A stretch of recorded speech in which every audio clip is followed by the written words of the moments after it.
Hello student, आज इस video में मैं क्लास 9 का एक्सरसाइज 4.2 का सलूशन देने जा रहा हूं। देखिए क्वेश्चन नंबर 2 में कह रहा है बिंदु 2 और 14 से होकर जाने वाली दो रेखाओं के समीकरण लिखिए। तो आप जानते हैं कि दो रेखाओं के अगर इस प्रकार की और कितनी रेखाएं हो सकती हैं और क्यों। यहाँ पे देखिए बिंदु 2 और 4 है, 2 और 14 है, इसका मतलब x और y है। यानी यहाँ पे जो भी हम समीकरण लिखेंगे वो दो वेरिएबल का होगा। आप जानते हैं कि दो वेरिएबल का रैखिक समीकरण जो होता है, यानी दो चर वाला जो रैखिक समीकरण होता है उसके इनफाइनाइट नंबर ऑफ सॉल्यूशंस होते हैं, यानी अपरिमित रूप से अनेक हल होते हैं। तो अनेक हल होंगे, इसका मतलब इसके अनेक रेखाएं भी खींची जा सकती हैं। यानी एक बिंदु से, यानी एक बिंदु दिया है, इससे बहुत सारी रेखाएं खींच जा सकती हैं। तो इस बिंदु से जाने वाली हम दो रेखाएं इस तरह से भी लिख सकते हैं, यानी x, यानी पहला मान लीजिए x plus y equal to 14, यानी ये जो 2 और 14 को संतुष्ट करेगा। उसके बाद एक और लिख सकते हो आप y इक्वल टू 7x भी लिख सकते हो। y इक्वल टू 7x, 7 दूना 14, y बराबर 14 है तो y बराबर 7x। यानी ये दोनों रेखाएं बिंदु जो दिया गया बिंदु है 2 और 14 को संतुष्ट कर रही है।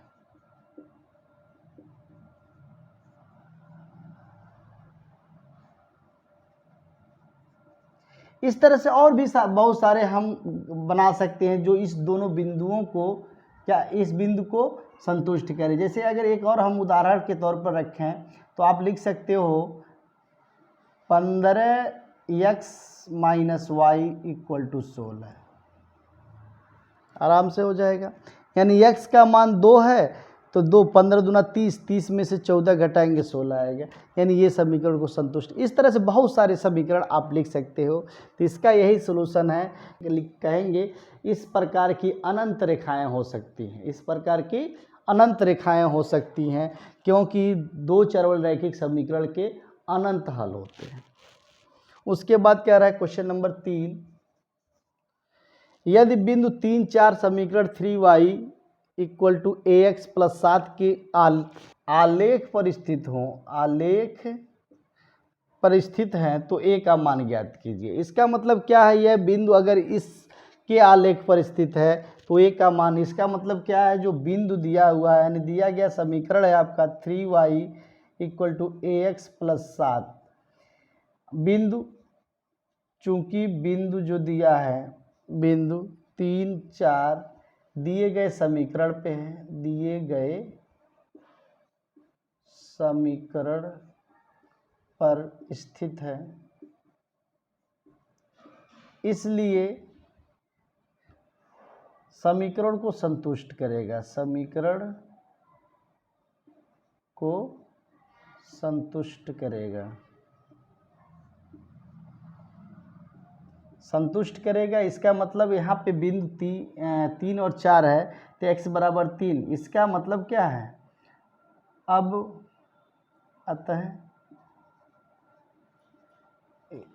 x बराबर 3, y बराबर 4 समीकरण में रखने पर, समीकरण में रखने पर जैसे आप रखोगे तो x बराबर 3 यानी y बराबर 4, 3 गुणे 4 बराबर a गुणे 3 प्लस 7, तो इसको लिख सकते 4 तिहाई 12 बराबर 3a प्लस 7, 7 इधर लाइए, हम यहाँ पे लिख रहे हैं, इसको लिख सकते दिस इम्प्लाइज दैट 3a बराबर 12 माइनस 7, यानी 3a बराबर 12 में 7 निकाल देंगे 5 आ जाएगा, 7 5 12 होते हैं, यानी ये बराबर हो जाएगा 5/3। इस तरह से आपका a का मान 5/3 आ गया। उसके बाद एक क्वेश्चन और बचा है, इसका सलूशन यहाँ पे चौथा क्वेश्चन जो कह रहा है, कह रहा है एक नगर में टैक्सी का किराया निम्नलिखित है। पहले किलोमीटर का किराया 8 रुपया, यानी पहले किलोमीटर चलते हैं तो 8 रुपया है, और उसके बाद की दूरी के लिए प्रति किलोमीटर का किराया 5 रुपया है। यदि तय की गई दूरी x किलोमीटर हो और कुल किराया y हो तो इसका एक रैखिक समीकरण लिखिए और उसका आलेख खींचिए, उसका आलेख खींचिए कह रहा है।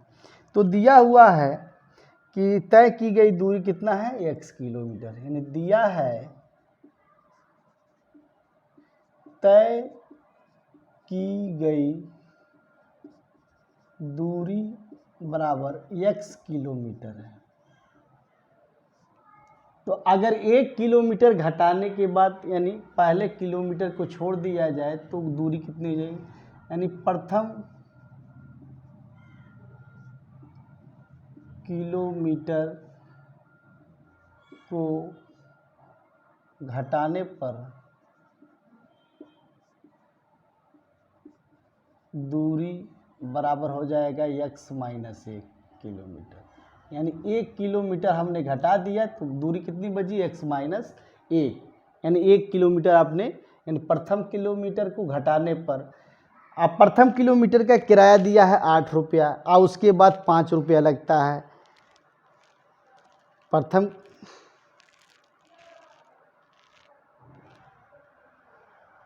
8 रुपया, उसके बाद के लिए दूरी की, उसके बाद की दूरी के लिए प्रति किलोमीटर किराया 5 रुपया है। दी गई दूरी इतना हो तो कुल किराया y रुपया, और दिया हुआ कुल किराया y रुपया है। तो अब लिखेंगे प्रश्नानुसार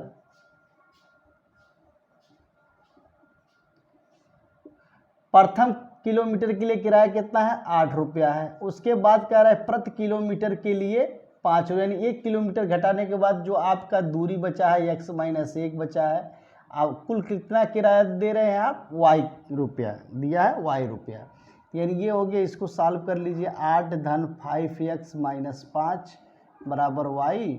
इसका मतलब क्या है, 8 में से 5 घटाएंगे 3 होगा, यानी 5x plus 3 equal to y, यानी इसको लिख सकते हैं 5x, y इधर लाएंगे तो minus y plus 3 equal to 0, यानी ये आपका समीकरण हो गया। कह रहा है कि इसको इसका आलेख बनाना है, यानी ग्राफ पेपर पे इसको प्लाट करना है।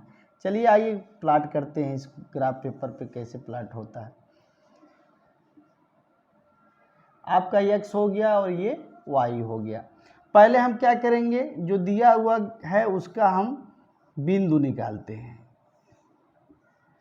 मान लीजिए x है और ये y है। अब यहाँ पे देखिए x बराबर 0 कर दें तो y बराबर कितना हो रहा है, 3 हो रहा है। x बराबर 0 पर y बराबर 3,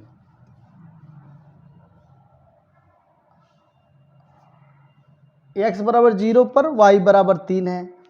और y बराबर 0 पर कितना होगा, y बराबर 0 पर x बराबर, y बराबर माइनस 3 पर, y बराबर माइनस 2 पर लेते हैं, y बराबर माइनस 2 पर, यहाँ पे माइनस 2 लिखे तो माइनस माइनस प्लस, यानी प्लस 5 हो जाएगा, यानी x बराबर माइनस 1 आ जाएगा, x बराबर माइनस 1 आ जाएगा। उसी तरह से एक और पॉइंट निकाल लेते हैं, y बराबर 0 पर x बराबर क्या हो जाएगा, माइनस 3/5 हो जाएगा, माइनस 3/5। इसी बिंदुओं को निकालना है, यानी आपका जो ग्राफ आएगा ये आपका 1 है, 2 है, 3 है, 4 है, 5 इस तरह जाएगा। यहाँ पे 1 2 3 4 5 इधर जाएगा, इधर -1 -2 -3 -4 -5 इधर आएगा, इधर भी आएगा -1 -2 -3। अब देखिए ये बिंदु जो आपको मिला है 0 और 3 मिला है, इसको कहाँ होगा, -1 -2 मिला है, ये कहाँ होगा। और फिर एक बिंदु मिला है आपका -3/5 और 0, ये कहाँ होगा। चलिए देखते हैं। तो 0 3 मतलब x बराबर 0 y एक्स पे होगा, यानी ये बिंदु यहाँ पे होगा, ये आपका हो जाएगा 0 और 3। उसके दिया -1 और 2, यानी x बराबर -1 y बराबर -2, यानी ये पॉइंट कहाँ होगा, यहाँ पे होगा कहीं। ठीक है, आप चाहें तो इतना ही पॉइंट रहने दें, इसी से आप ग्राफ खींच सकते हैं। इन्हीं दो बिंदुओं को आप मिलाएं, आपका ग्राफ एक ऐसे आपकी एक आप स्केल से जब इसको बनाएंगे तो बहुत आसानी से एक स्ट्रेट लाइन बनेगा। इस तरह से आपका ये ग्राफ बन गया, यानी इसका आलेख बन गया। इस तरह से 4 क्वेश्चन आपके हो गए। नेक्स्ट वीडियो में नेक्स्ट 4 क्वेश्चन को देने का सॉल्यूशन देने का प्रयास करें।